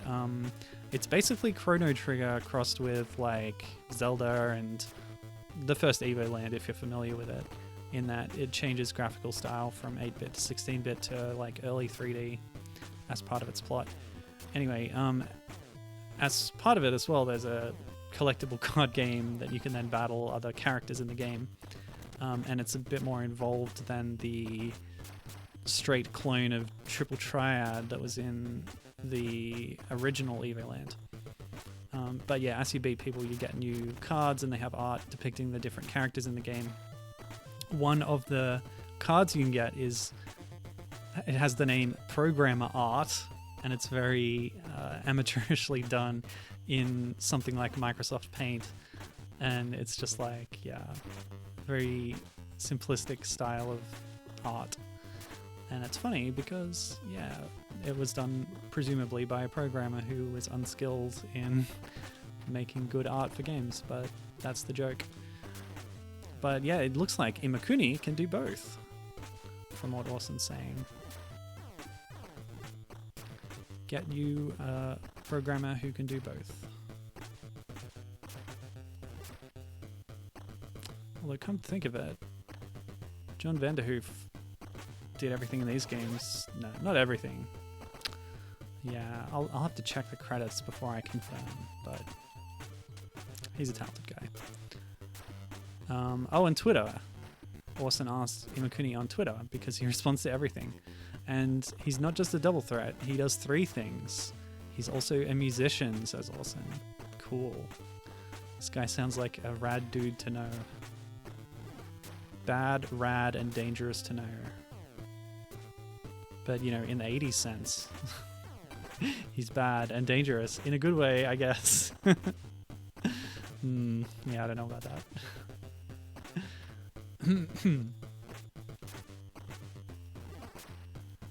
What is the original quote for that? Whoa. I got a posthumous shove in the opposite direction to where the arm came from. Very rude.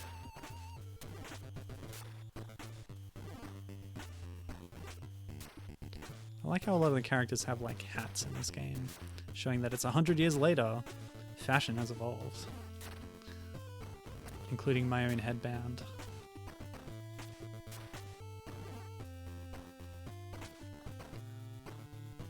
I'm not sure how to interpret the sprite though. Am I half pink and half green, or is that just shading with 2 colors in the manner that a lot of the environments in this game take, and the other games I've played from John as well, take these simplistic color styles. Oh, here we go. Chunga hacked me to kill you. Another classic video game piece of technology hardware here. It's the Famicom robot, also known as Rob. Very cool. It's clearly in the Famicom colors though, which are superior. When they made Amiibo for Smash Bros. 4, one of the Amiibos that I got when I went on a bit of a craze at a certain point, irrationally spending money on these stupid plastic things that do nothing. Yeah, I got the Famicom colored Rob because that's clearly the superior one. That color scheme is much more characterful than the plain grey of the Western NES colored Rob. Nuts. Gotta be more careful here. Kick. But where's Rob's hitbox? This is actually really cool. Wait a minute, did I just do a flying kick when my leg came off? Or was that a sprite error? If I have a projectile,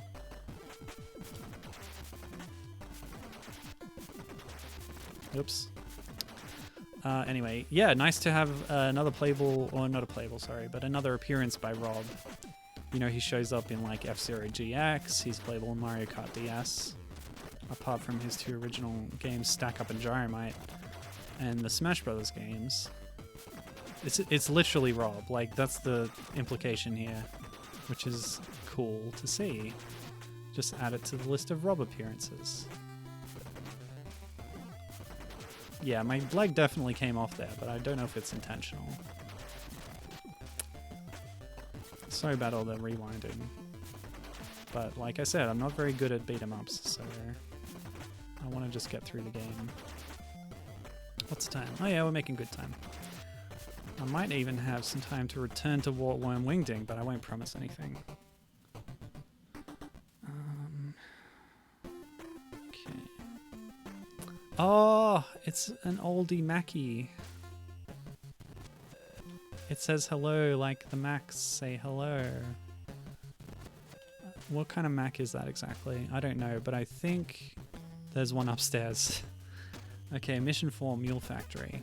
Cool, so we're on mission 4 of 5, so we might actually get up to, yeah, up to the end of the stream going through this. It looks like these ones have a shield in front of them, so rolling through them is the way to go. Go. Yeah. Yes, no. Ah! Oh, yeah. That didn't even connect. Maybe my spacing was off. Don't get greedy. No! Gibbon can tell you about that. That's all what the Monster Hunter is about, I assume. Don't get greedy. It's a little bit... Well, the thing that I've played that's similar to that is Dark Souls. You have to be careful about how you attack, and it's kind of slow. Because if you leave yourself open, you will get slammed and jammed. Turned into Monster Jam. Okay, cool. Oh, these robots, they're tough. I assume they're robots. Yeah, they look like... Yeah, those little guys with the triangle heads. They're running a mule factory here. Stop it. Ow. No.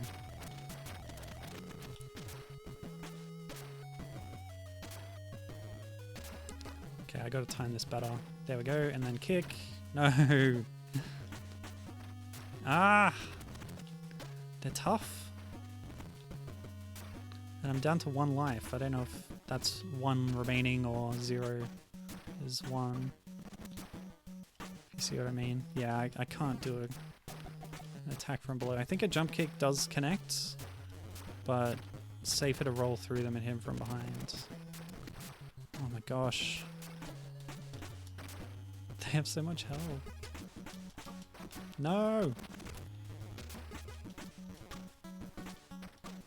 Why did I do that? Yes!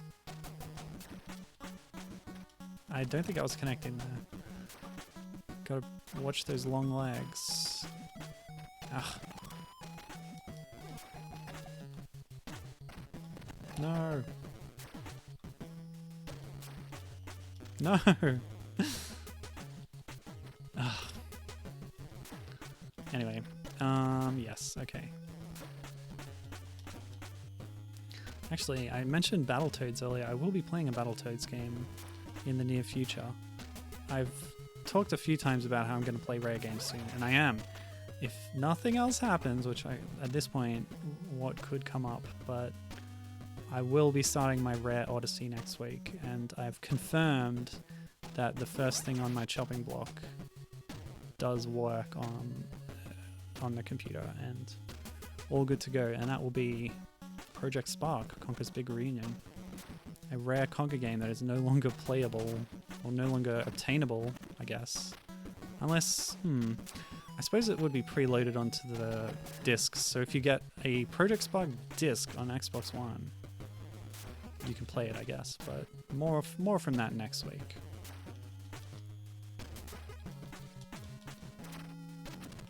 I'm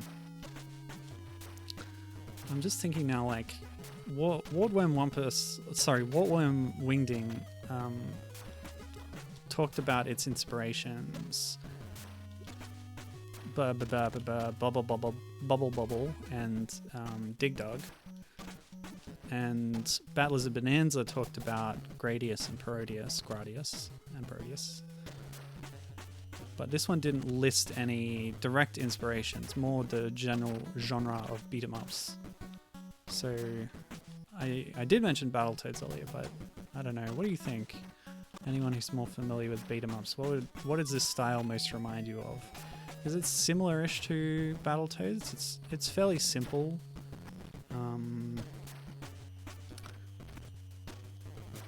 But it also doesn't have the genre variety that Battletoads even did. The first stage and a couple other ones in Battletoads are belt-scrolling beat 'em ups, but it also has side-scrolling, a lot of platforming. It has the jet turbo tunnel stuff, the rope swinging, the one where you're holding onto that machine that like runs along the walls of the thing, and yeah, I don't know, Klinger Winger. Yeah. Anyway, there's a lot of different weird gameplay styles in Battletoads. Not all of them work very well, but yeah. A lot of people remember the initial beat 'em up stage because in a lot of cases they didn't get very far in the game because it's incredibly hard. But yeah, I'm sure there are other beat 'em ups in the same style on NES, although a lot of the ones on NES are probably conversions from more powerful titles. Like things that kicked off the beat 'em up genre are things like Streets of Rage and oops, cool, yeah, let's just walk off that screen. Don't even have to fight those. Very friendly. Streets of Rage was the Sega one. What was the Capcom one? Final Fight, I think? But yeah, there was a huge boom of them. Those were only the most popular from the biggest publishers, but there were lots of them. And since the NES was still around for some of that, they got conversions to this system that couldn't quite live up to, you know, the power of the arcade originals, which were more powerful, more 16-bit style. So all the popular ones got conversions to NES at the time, I'm sure.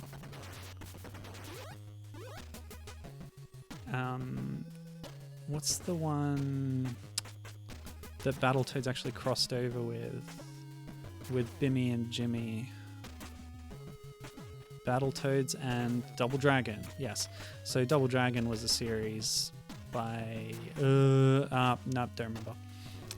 But yeah, that Battletoads and Double Dragon got a NES version alongside its like NES and Mega Drive, I want to say, versions.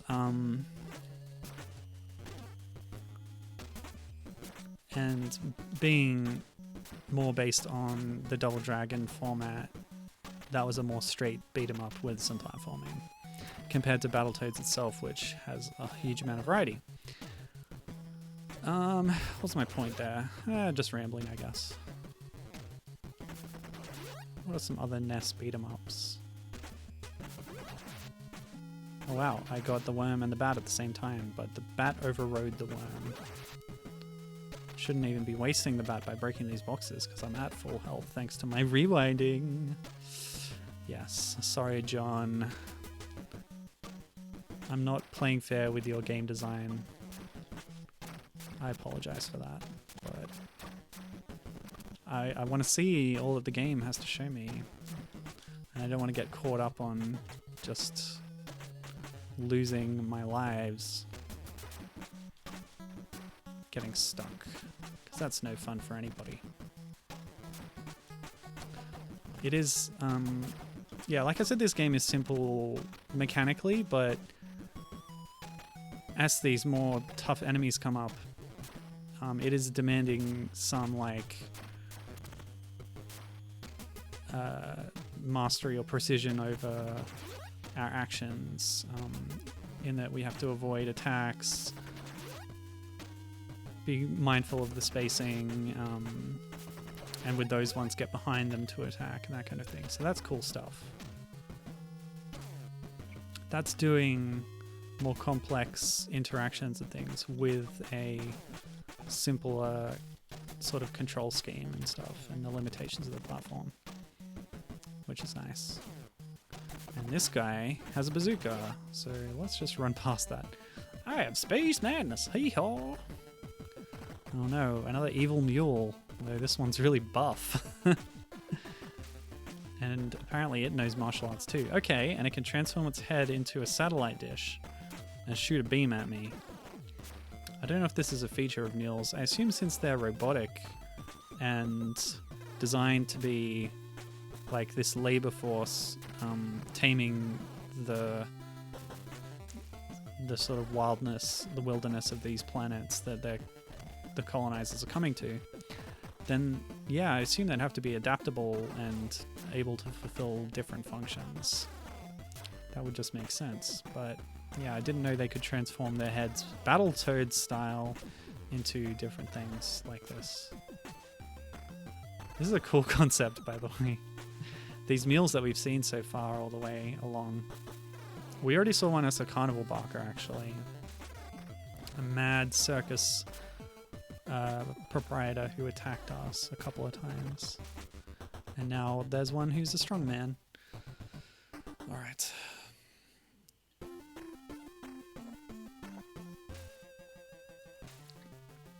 Oh, we blew up the factory. I guess it was an evil factory. Here we go. Mission 5. Chunga's Casino. Coming up on the boss himself. Okay, excuse me? Had a bit of a graphical glitch there. Could not replicate it, but yeah, again, this game is still in active development. So, you know, forgive any glitches or anything like that you might see. I wonder if walking off the end of the screen when there's still enemies there is also accidental, but I'm okay with that for now. I'm fine to leave that in for this build. Anything to help me get through the game easier. Sorry, John. Oops. Jump kick. Jump kick. Nice, that feels good. So yeah, we're in the big desert, coming up on a casino. Feels very Las Vegas-y. Just Nevada, there's a lot of desert there. But of course, again, we're on Errata, the alien planet. Okay, and that was a graphical glitch. I wonder if... No. I thought maybe you'd have to be knocked back into the screen transition, but no, because I've walked into it before in this game. And it wasn't a screen transition, it was a screen scroll. Worm, friend. Yes. So yeah, two different projectiles that we've seen. The worms that burrow up from below, and the bats that fly out from our kick. Too bad there's no Wampus friend in this game. Although we've had a Wampus enemy. Ah.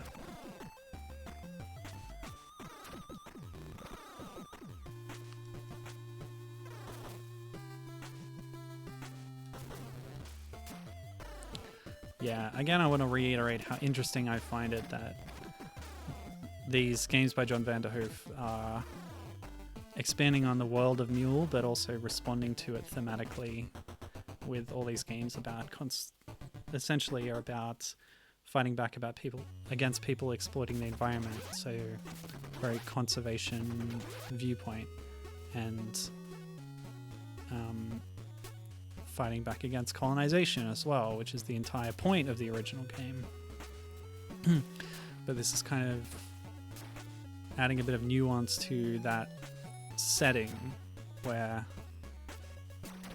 we're inserting our modern retrospective attitudes on things like settling foreign lands and exploiting the natural resources and the native people and creatures of those lands.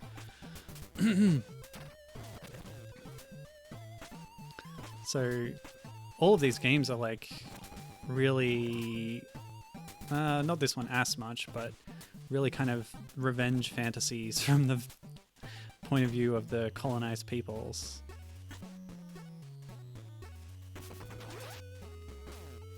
Which is kind of fun.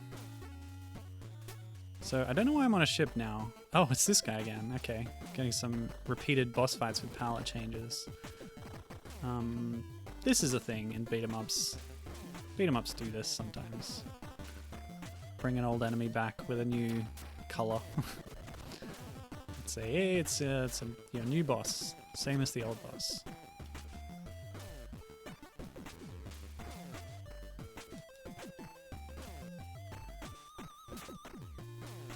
Oop. Humans, they're the worst. Oh, thought that chair would despawn by then. Not quite. Yes. Right, are we in the casino now? Maybe the sand ship is a giant taxi bus that takes us to the casino. Or it has a casino on it, I see. Interesting. Look at all those rich jerks in the background. Gambling away. Oh yeah, I've noticed that there's only ever 2 enemies on screen, is that right? Yeah, I think so. Limitations of the NES, I expect. Beat 'em ups are a bit more complex. Oops. How about a little jump kick? Yeah, that worked. Bypass the shield by going over it, like that. Skip. Oh, are these dominoes? Yeah, nice. Giant... yeah, game... what do you call them? Objects. Obstacles. That's fun. Reminds me of Ukulele's Capital Casino, which had giant playing cards, poker chips, that kind of thing. Obstacles to be platformed over and around. Giant roulette wheel even, I think. And yeah, we're getting a replay of some bosses here. Fighting the Famicom robot again.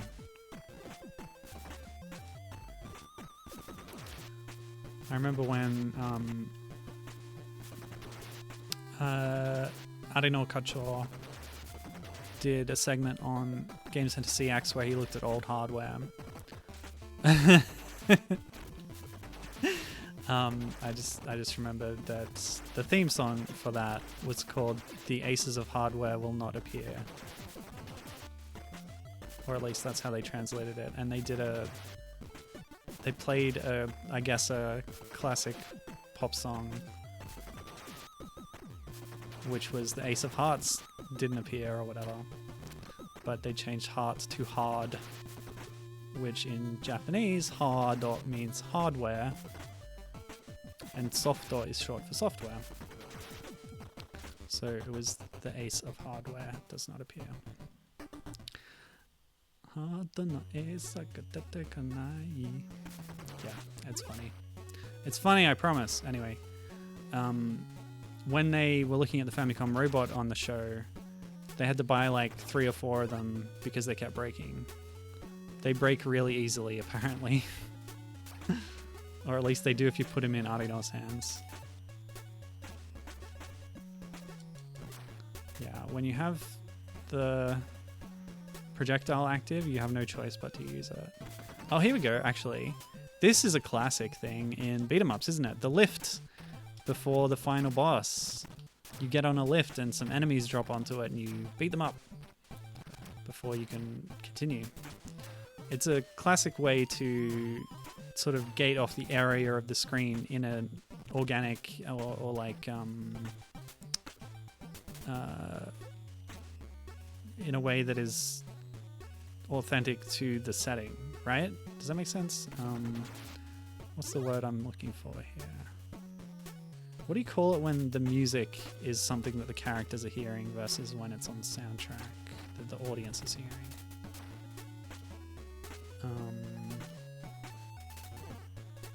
Diegetic, yeah.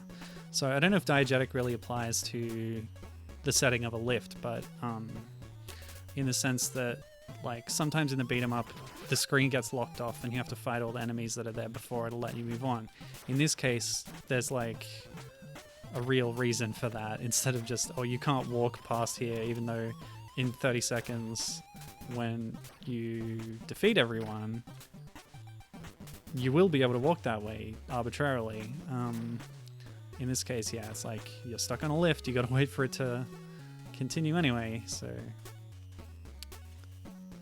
until you do, here's some goons to fight.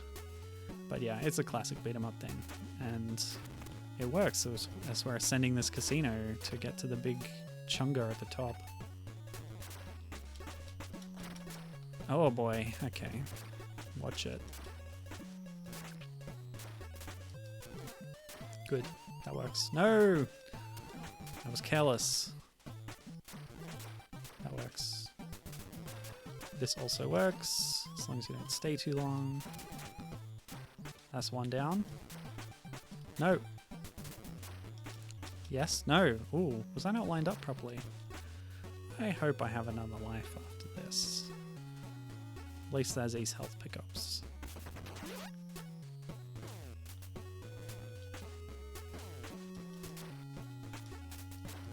You will not step Leggette on her quest. Oh! Okay, I died. What happens? Game over! You failed to save your legling child from Chunga. Press start to continue. I will, but that puts us back at the start of the casino. So what I'm gonna do is use the rewind function of the emulator. So I thought maybe I'd have an extra life after that, but no, I'm just gonna have to rewind more because, yep, no extra lives and low on health, so yeah, that's fine. I'll just play it safe. Oh. Cool.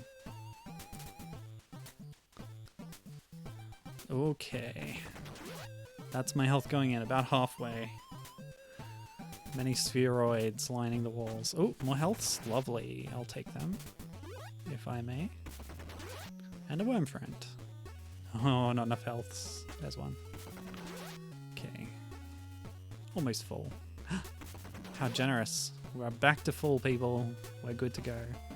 Oh my gosh. You have come far, Leggite. What should I do, like a 1920s Chicago gangster voice? Yeah, see? You've come far, Leggite. You must love your child. But I love things too. I love your rata. I love my power over it. This voice went off the rails, but oh well. I love my wealth. I love my slaves. Many have tried to kill me before, but I survived the revolution 100 solar cycles ago. And from the ashes of our colony, I've built an empire. A spheroid empire. My minions failed to stop you before. Perhaps this time they'll be less disappointing. Oh no, more boss rush. We already had that. Worms, help me. Fight the giant fly. The mutated fly. Oh, it's a little bit, yeah. Brundlefly, isn't it?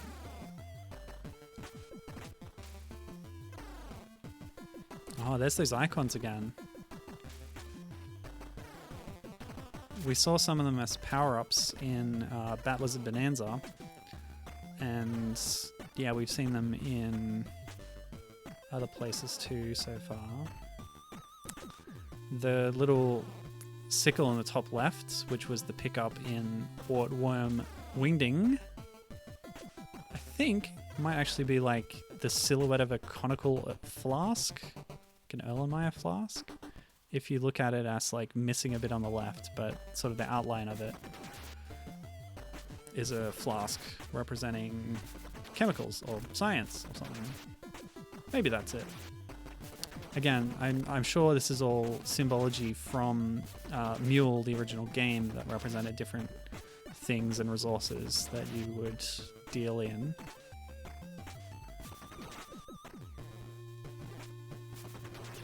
I think it's stuck. That's good for me. Oops. Yeah. Won't stop me running into the earth tremors sometimes, though. I the jump kicks do more damage. I would expect them to. But yeah, John, there's something you want to fix, maybe? Got that guy stuck. Okay, it's Muscle Mule again. The Moscow Mule.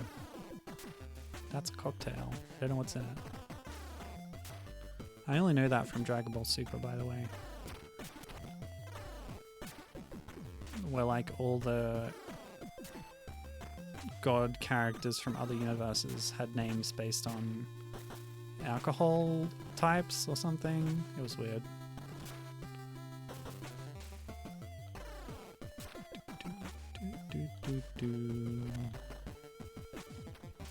Oh, this reminds me of a game I played. What was it? Oh, I remember. It was Skate or Die on the Game Boy, I believe. The final boss room was similar to this. That was kind of a beat 'em up as well. Cool game. That was on the Game Boy.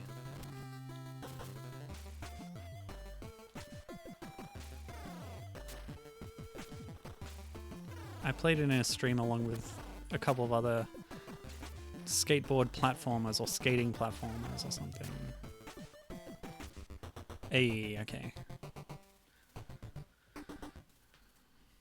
What's next? The spheroid cartel cannot be defeated. Die now, Leggite scum. Oh no, he's throwing spheroids at me. No, Chunga.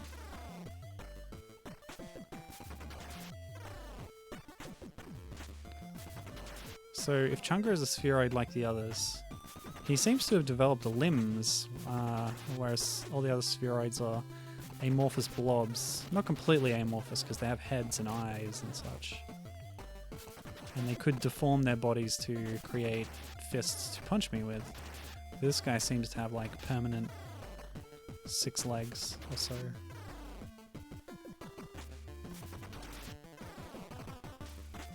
He has all the skills of the other bosses. Earth tremors, projectiles, minions, running around and coming at me. Oh! Punch. I mean kick. It's all in the mind after all. Ah! Jump kick. Oh, what was that? I seriously did not know what hit me there. Okay. I detached my leg again by accident. Oh!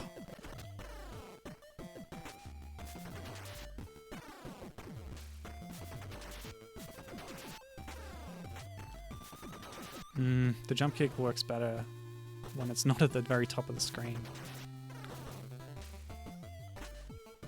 Because Leggette has to move upwards first before she can arc downwards in the kick. So if you're at the top of the screen, you don't have any room to move upwards, so you just end up arcing downwards. Whereas it hits you roughly in a straight line ahead of you if you're anywhere else. So Chunga is down.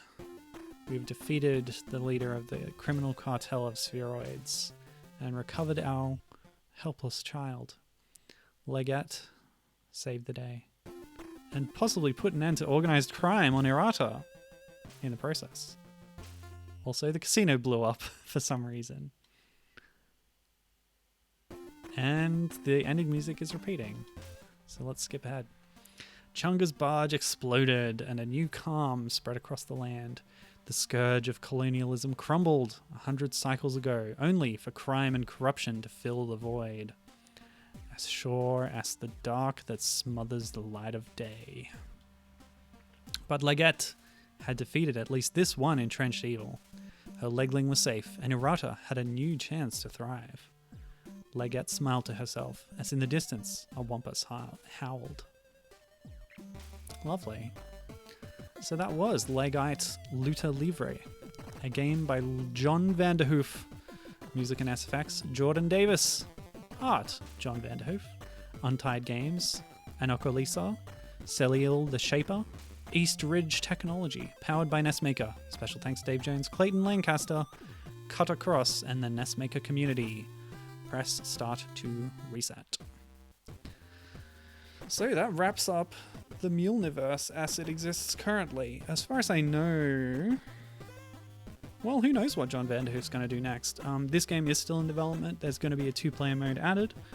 And once again, all 4 games for the NES that were made recently in the Muleniverse series by John Vanderhoef are available on sale at 50% off for the next 2 days on itch.io. So check out John's page, check out some of his other games too. And yeah, play games, support indie creators, and tell them that you like their stuff, which I intend to do after this. Oh, and fight the colonisers. Actually, well, technically I am a colonizer, or the recipient of the colonizer's legacy. But, yeah, I don't know, it's complicated. Anyway. Stuff. That's it. I'm done. Hope you have a nice time until I see you again. Stay safe out there. Get vaccinated. If available. And goodbye.